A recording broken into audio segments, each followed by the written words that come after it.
أعوذ بالله من الشيطان الرجيم بسم الله الرحمن الرحيم يا أيها الذين آمنوا اتقوا الله الله أكبر آمنوا اتقوا الله حق تقاته ولا تموتن إلا وأنتم مسلمون الله أكبر صدقت يا رب العالمين বিপ্লব মানে জীবন দেয়া বসে থাকা নয়, সে কোনদিন আসবে না রে করো যদি ভয়। বিপ্লব মানে জীবন দেয়া বসে থাকা নয়, সে কোনদিন আসবে না রে করো যদি ভয়। লড়াইয়ের ওই ময়দানেতে যেতে তোমাকে হবে, প্রয়োজনে সব রক্তটুকু জমিনে ঢেলে দেবে। লড়াইয়ের ওই ময়দানেতে যেতে তোমাকে হবে, প্রয়োজনে সব রক্তটুকু জমিনে ঢেলে দেবে। তবুও তোমায় লড়তেই হবে, মানিবে না পরাজয়। তবুও তোমায় লড়তেই হবে, মানিবে না পরাজয়। বিপ্লব মানে জীবন দেয়া বসে থাকা নয়, সে কোনদিন আসবে না রে করো যদি ভয়। বিপ্লব মানে জীবন দেয়া বসে থাকা নয়, সে কোনদিন আসবে না রে করো যদি ভয়। কোথা থেকে ওই ভিনদেশি শকুন আমার দেশে এসে সেবার নামে বসলো জুড়ে মীর জাফরের বেশে। কোথা থেকে ওই ভিনদেশি শকুন আমার দেশে এসে সেবার নামে বসলো জুড়ে মীর জাফরের বেশে। ওদের করতে নাস্তা না বুঝ হতে হবে নির্ভয়, ওদের করতে নাস্তা না বুঝ হতে হবে নির্ভয়। বিপ্লব মানে জীবন দেয়া বসে থাকা নয়, সে কোনদিন আসবে না রে করো যদি ভয়। বিপ্লব মানে জীবন দেয়া বসে থাকা নয়, সে কোনদিন আসবে না রে করো যদি ভয়। সকলে বলে আমিন আমিন। মুআজ্জাজ মোহতারাম, সর্বপ্রথম সেই মহান রব্বুল ইজ্জাত ওয়াল জালালের দরবারে শুকরিয়া আদায় করি যে মহান রব্বুল আলামিন আপনাদেরকে আমাকে পছন্দ করে বাছাই করে এই মজলিসে কোরআনের ময়দানে আসিয়ে বসার তৌফিক দান করেছেন। এজন্য অন্তরস্থল থেকে পড়ি আলহামদুলিল্লাহ। আলহামদুলিল্লাহ। হয় না আরেকটু জোরে পড়ি আলহামদুলিল্লাহ।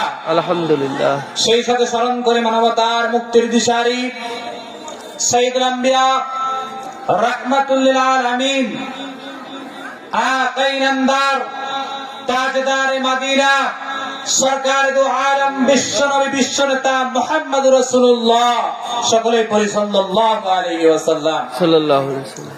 সম্মানিত উপস্থিতি, আমি আপনাদের সামনে সূরাতুল আল ইমরানের 102 নম্বর আয়াত তেলাওয়াত করেছি। কত নম্বর আয়াত?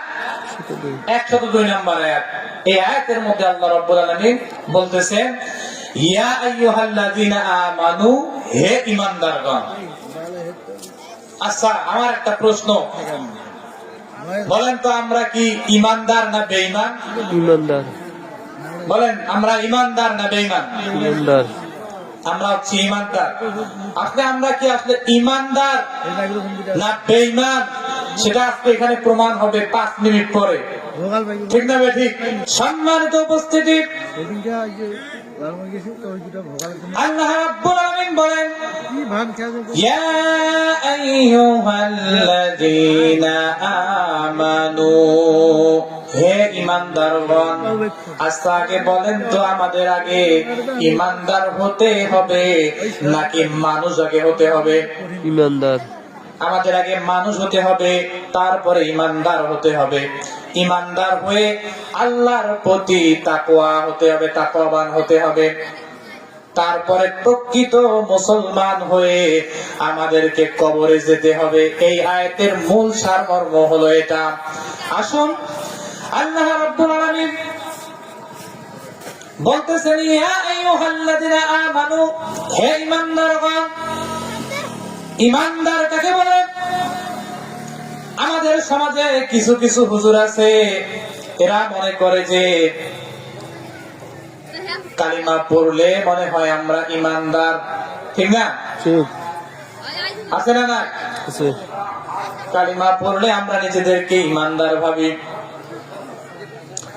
না না, কালিমা তো হিন্দুরা পড়ে, বৌদ্ধরা পড়ে, খ্রিস্টান পড়ে, ইহুদি পড়ে, কিন্তু ওরা ঈমানদার না। তাহলে আমরা কেমনে ঈমানদার হলাম?